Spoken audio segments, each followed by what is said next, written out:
À la fin de l'après-midi du 29 septembre 1759, le ciel noircit tout à coup dans l'archipel Juan Fernandez, à 600 km environ au large des côtes du Chili. L'équipage de la Virginie se rassembla sur le pont pour voir les petites flammes qui s'allumaient à l'extrémité des mâts et des vergues du navire. C'étaient des feux Saint-Elme, un phénomène dû à l'électricité atmosphérique et qui annonce un violent orage. Heureusement, la Virginie sur laquelle voyageait Robinson n'avait rien à craindre, même de la plus forte tempête. C'était une galiote hollandaise, un bateau plutôt rond avec une mâture assez basse, donc lourd et peu rapide, mais d'une stabilité extraordinaire par mauvais temps. Aussi, le soir, lorsque le capitaine Van Diesel vit un coup de vent faire éclater l'une des voiles comme un ballon, il ordonna à ses hommes de replier les autres voiles et de s'enfermer avec lui à l'intérieur en attendant que ça se passe. Le seul danger qui était à craindre, c'était des récifs ou des bancs de sable.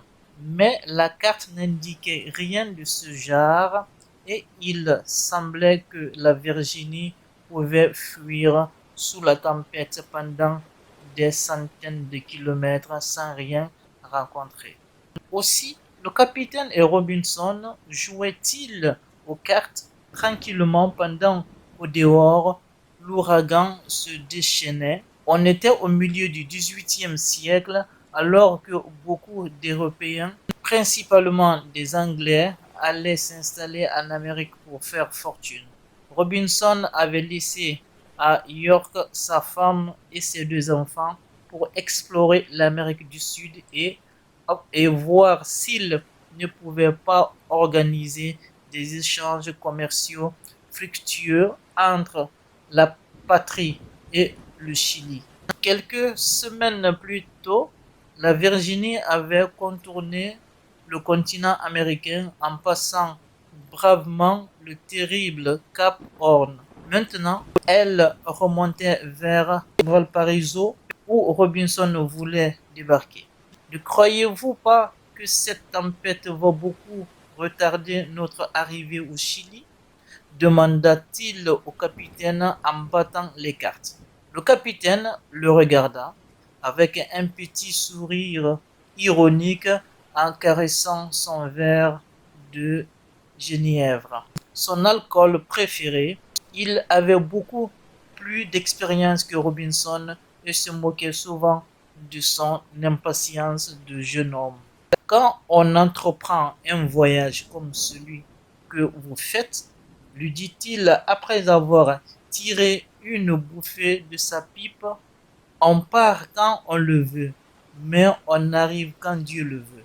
Puis il déboucha un tonnelet de bois où il gardait son tabac. Il y glissa sa longue pipe de porcelaine. Ainsi, expliqua-t-il, elle est à l'abri des choses et s'imprègne de l'odeur mielleuse du tabac. Il referma son tonnelet à tabac et se laissa aller paresseusement en arrière. Voyez-vous, dit-il, l'avantage des tempêtes, c'est qu'elles vous libèrent de tout souci. Contre les éléments déchaînés, il n'y en a rien à faire.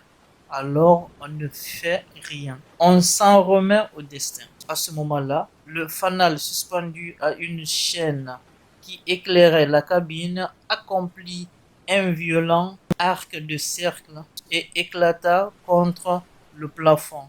Avant que l'obscurité totale se fasse, Robinson eut encore le temps de voir le capitaine plonger la tête la première par-dessus la table, Robinson se leva et se dirigea vers la porte. Un courant d'air lui apprit qu'il n'y avait plus de porte, ce qu'il y avait de plus terrifiant après le tangage et roulis qui durait depuis plusieurs jours, c'était que le navire ne bougeait plus du tout. Il devait être bloqué sur un banc de sable ou sur des récifs. Dans la vague lueur de la pleine lune balayée par des nuages, Robinson distingua sur le pont un groupe d'hommes qui s'efforçaient de mettre à l'eau un canot de sauvetage. Il se dirigeait vers eux pour les aider quand un choc formidable ébranla le navire. Aussitôt, après une vague gigantesque croula sur le pont et balaya tout ce qu'il s'y trouvait, les hommes comme le matériel.